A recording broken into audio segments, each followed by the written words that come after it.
آپ اس سامنے بیٹھے نا نہیں ہوتے دیکھ لے رکھے ہوئے مولوی نا ولادت کے بعد تو سیٹ اپ ہی ختم ہو گیا. دشمن بنی بیٹھی ہے دنیا اور اللہ کہہ رہے ہیں آپ کے بڑوں نے جب اسلام سے نکالا تھا تو میری مرضی سے نکالا تھا. چیلنج کر رہے ہیں کہ اس نبی کا سونے کا گھر ہو ہم ایمان لے آئیں گے.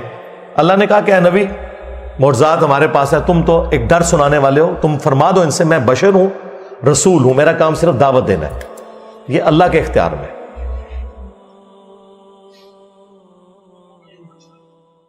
پھر سورہ توبہ میں غزوہ تبوک کے موقع پر آیا کہ جب کچھ غریب اصحاب آئے کہ یا رسول اللہ ہمارے لیے کوئی سواری اور جانے کا بندوبست کر دیں, کوئی ساز و سامان کا, ہم غزوہ تبوک میں رومن امپائر کے خلاف آپ کے ساتھ مل کے جنگ کریں گے, مین پاور بھی کم ہے, سامنے 1.5 لاکھ کی فوج ہے, یہاں صرف 30,000 صاحب ہیں.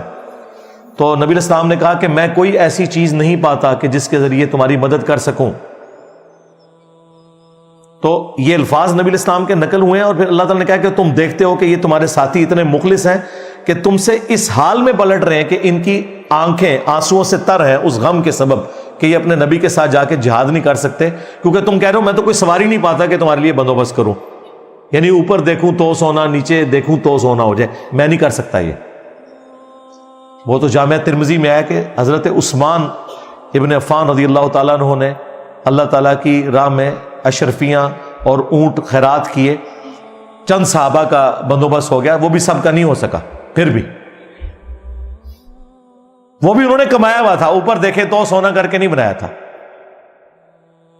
پھر سیدنا ابوبکر کے بارے میں بخاری میں آتا ہے کہ جب وہ خلیفہ بنائے گئے تو انہوں نے اصحاب سے کہا کہ دیکھو میرا کاروبار بڑا اچھا چل رہا تھا, تم نے خلافت کی ذمہ داریاں میرے کندھوں پہ ڈال دی ہیں, اب مجھے یہ بتاؤ کہ میں اپنے بیوی بچوں کا معاملہ کیسے چلاؤں گا. یعنی حضرت ابوبکر اوپر دیکھے تو سونا, نیچے دیکھے کوئی نہیں, کوئی کہانی ہے ساری بنی ہوئی.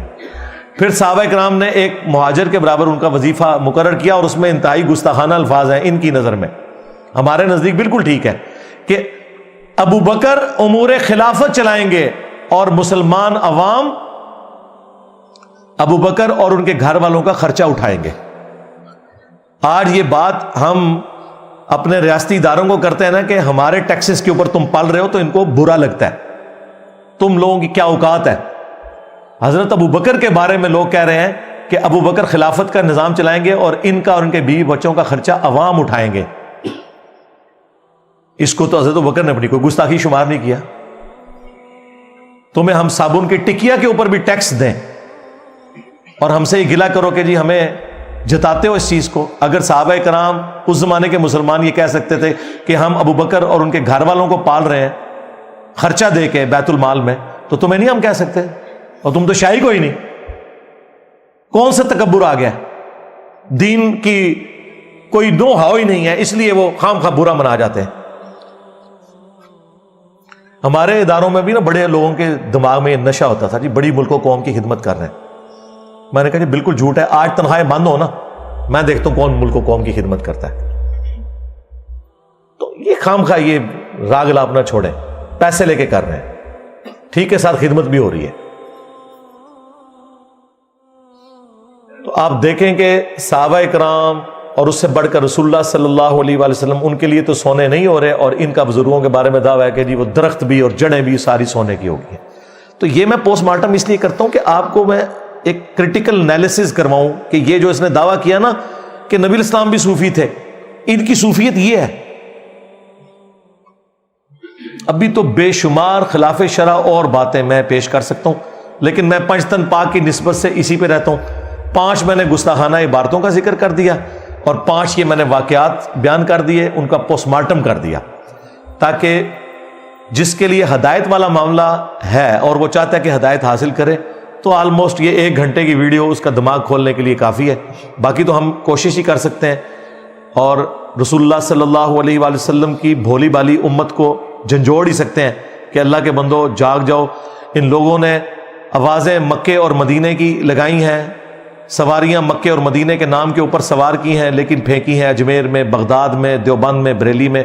ان لوگوں نے اپنے نبی کے ساتھ غداری کی ہے. تمہاری آخرت کے پیچھے بھی پڑے ہیں, بزرگوں کی تو آخرت انہوں نے برباد کر دی, ان کو تو ہم قبروں سے نکال کے سمجھا نہیں سکتے, لیکن اپنی آنے والی نسلوں کو بچا سکتے ہیں ان کے شر سے. ہاں بالکل. اور دیکھیں آج اللہ تعالیٰ نے اس پلیٹ فارم کی برکت سے حق کو کس قدر بلند کیا ہے کہ 2009-10 کے اندر جب ہم نے یہ کام شروع کیا تو ہماری ویڈیوز کے نیچے 99% کامنٹس نیگیٹو ہوتے تھے کہ اوے پہ گیا جے ساڈے بابیاں نو پہ گیا جے اوے پہ گیا جے تواڈے پیواں پیراں نو سر نکلو باہر. اسی پھر بھی نوکری ادا کردے پئے, اسی پھر بھی نوکری ادا کردے پئے. اوے مرزے دے خلاف تواڈے پیو نے کرنیاں نے, نکلو باہر. سٹیج پر بیٹھنے والے ہاتھ کھڑا کر کے بتائیں, مجھے بتائیں یہ کام ٹھیک ہے کہ نہیں. تماشا کرتے ہو, پھر کہتے ہیں مسلک کا کام نہیں ہوتا. مسلک والوں کو تم خود رگڑتے ہو, اور جڑا تواڈے پیواں نو پے گیا ہوں تسی چوپ بیٹھے ہو, اور نکلو باہر. یہ ہوتا تھا. آج بزرگوں کی میمز بن رہی ہیں. ہاں, تو ہم اس وقت بھی اپنے ساتھیوں سے کہتے تھے کہ وہ حقیقت جسے آج تم اندھیروں میں بھی کہنے سے ڈرتے ہو, ایک دن کے اجالوں میں کہی جائے گی. ہاں انشاءاللہ. اور وہ ایمان جو تم نے گھر کی خلوتوں میں حاصل کیا, ایک دن سرعام ندا دی جائے گی. آج دیکھ لیں ہر جگہ انجینئر ہو رہی ہے. وہ دنیا کا کوئی مولوی نہیں, کوئی موٹیویشنل سپیکر نہیں, کوئی دینی پلیٹ فارم نہیں جو میرے بغیر بات کرے. بیٹھے ہوئے آپس میں باتیں کر رہے ہوتے ہیں, میری ساتھ تصویر لگا کے ویسے ہی ذکر شروع کر دیتے ہیں ویوز لینے کے لیے. اللہ کا شکر ہے, لگاتے رہیں, بالکل ہمیں کوئی اس پہ اعتراض نہیں, ضرور لگائیں. ہم چاہتے ہیں کہ ہمارے پاس تو چندوں کے حرام کا پیسہ نہیں ہے, نہ ہم نے کوئی چندہ بک بنائی ہے, ہم اپنی جیب سے لوگوں کو کھلاتے ہیں. ہم نے کوئی مسجد نہیں بنائی, نمازیں تم سب کے پیچھے پڑھتے ہیں, کوئی مدرسہ نہیں بنایا. تو ہمارے پاس پبلسٹی کے لیے پیسے نہیں تھے, تمہارے بزرگوں نے یہ ساری پبلسٹی کی ہے. اللہ کا شکر ہے, تمہارے علماء نے کہ جگہ جگہ جمعے پڑھائے ہیں اور لوگوں میں اویئرنیس پیدا کی ہے کہ وہ جو انجینئر کا فتنہ ہے اس سے آپ نے بچ کے رہنا ہے. ہاں, forbidden fruits are always sweet, منع کیے گئے پھل ہمیشہ میٹھے ہوتے ہیں. جتنا انہوں نے منع کیا, لوگوں نے کہا کہ جی دیکھیں آپ مجھے ریئل ٹائم, یہاں الحمدللہ سینکڑوں لوگ بیٹھے ہیں, ریئل ٹائم بتائیں کتنے لوگ ہیں آپ میں سے جنہیں میرا تعارف انیشلی نیگیٹو ہوا تھا کہ جی یہ بڑا گمراہ بندہ آیا جی, اے دیکھ لو جی. تو اللہ کا شکر ہے, سچائی کی یہ طاقت ہے کہ ان کے فرقوں کے لوگ اپنی جماعتوں اور بزرگوں کے ساتھ گھیر گار کے لے کے جاتے ہیں, لوگ پھر بھی اٹیچ نہیں ہوتے. اور ہمارے اس پلیٹ فارم جو ختم نبوت صلی اللہ علیہ وآلہ وسلم کی برکت سے نبی الاسلام کی لیگیسی کو لے کے چل رہا ہے, اس کا تعارف نیگیٹو کروایا جاتا ہے. جو بھی سنتا ہے وہ اپنے صدیوں کے بابوں کو چھوڑ دیتا ہے. وہ ایک مولوی کی ویڈیو نہیں ہے, آپ نے دیکھی ہے کہ پیروں کے بچے اپنے پیروں کے خلاف کھڑے ہو گئے ہیں گدیوں پہ کہ یہ فراڈ کر رہے ہو, دیکھو جی کڈا بڑا بابا آیا جائے جیل میں, باباؤں کے بابا. ہاں دیکھو سب سے بڑا بابا تو ہوا کہ بابوں کے ماننے والوں کو بھی اور ان کے بابوں کو بھی فیل کر دیا اللہ کے فضل سے. یہ ہمارا کوئی کمال نہیں ہے, اللہ تعالیٰ اپنے بندوں سے خدمت لیتا ہے. ہم خود اپنی آخرت کی فکر میں, یہ سب کچھ ہم نے سب سے پہلے اپنی آخرت کے لیے کیا کہ ہمیں پتہ چلا ہے تو نبی الاسلام کے حضور ہم قیامت کے دن یہ کہہ سکیں یا رسول اللہ جو سچائی ہمیں پتہ چلی تھی ہم پھر چین سے نہیں بیٹھے. ہاں اللہ کے فضل سے دنیا انشاءاللہ تعالی اس دعوت حق کو یاد رکھے گی انشاءاللہ, اس حوالے سے کہ ایک بندے کو یہ بات پتہ چلی ہے, اس نے پھر لحاظ کسی کا نہیں کیا اللہ کے فضل سے. اور دیکھیں سچائی میں اتنی طاقت ہے کہ ایک بندہ ایک چھوٹے سے پلیٹ فارم سے آواز بلند کرے اور کس طرح وہ سپر سیڈ کر جائے گی اللہ کے فضل سے.